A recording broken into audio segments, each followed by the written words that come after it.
Collier, who has been guiding trips on the island for a decade, clutched the wheel of a 13-person van last week on the road up to Mauna Kea Observatory.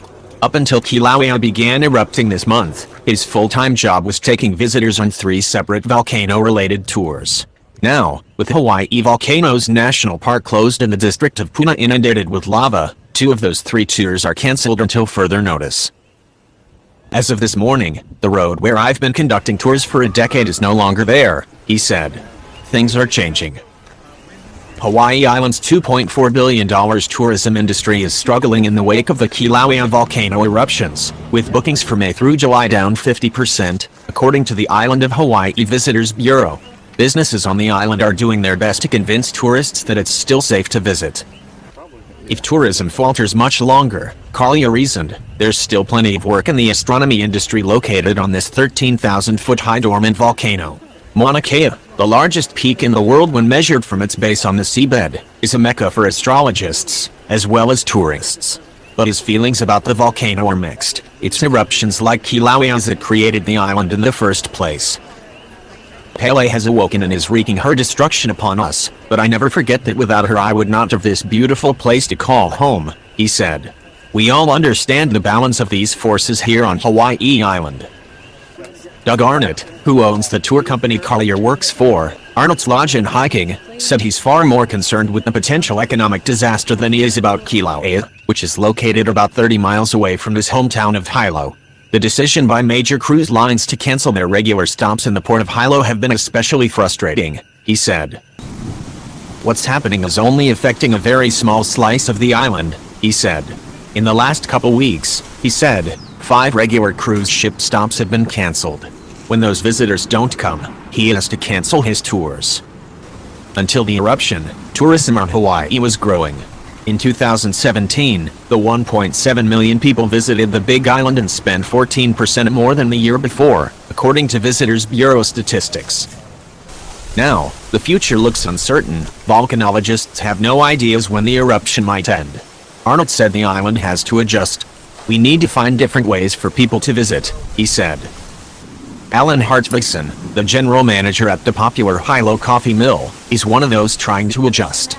Since the eruption and a drop-off in tourism, especially from cruise ships, Hartvigsen has had to cut employee hours by 60%. In the past few days, he's gone door-to-door trying to drum up business, asking local businesses if they'll carry his coffee. I'm just walking into stores the old-fashioned way, doing cold calls and shaking hands like I used to 30 years ago, he said. In the meantime, he's trying not to lay any of his employees off, and hoping that visitors return. We're receiving phone calls every hour from families that are canceling their Hawaii vacations or are considering it, said Jason Cohn, the vice president of sales and marketing for Hawaii Forest and Trail, a tour guide company.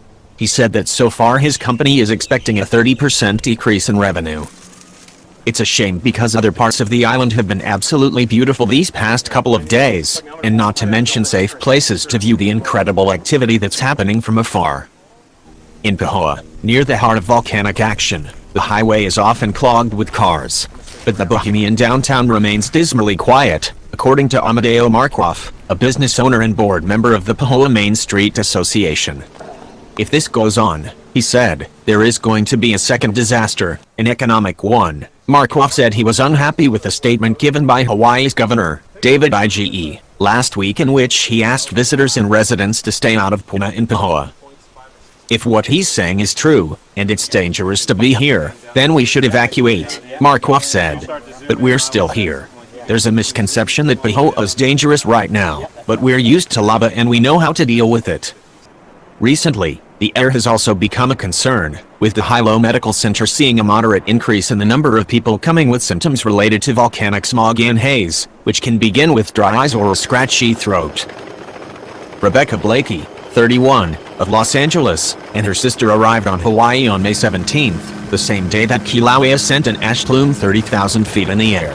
They rebooked accommodations in the north of the island, but said they did occasionally feel effects from the volcanic smog. Our eyes have been a bit watery, she said, and on certain days, we didn't feel great. Back on the summit of Mauna Kea, the sun is setting on a thick layer of clouds. It's incredibly quiet. The vastness of space seems to swallow the sound. The air is clear, too, all traces of fog gone above the cloud cover. Collier munches on a pack of astronauts' ice cream from the visitor center while his tour passengers amble around on the Mars-like surface, snapping photos of the view.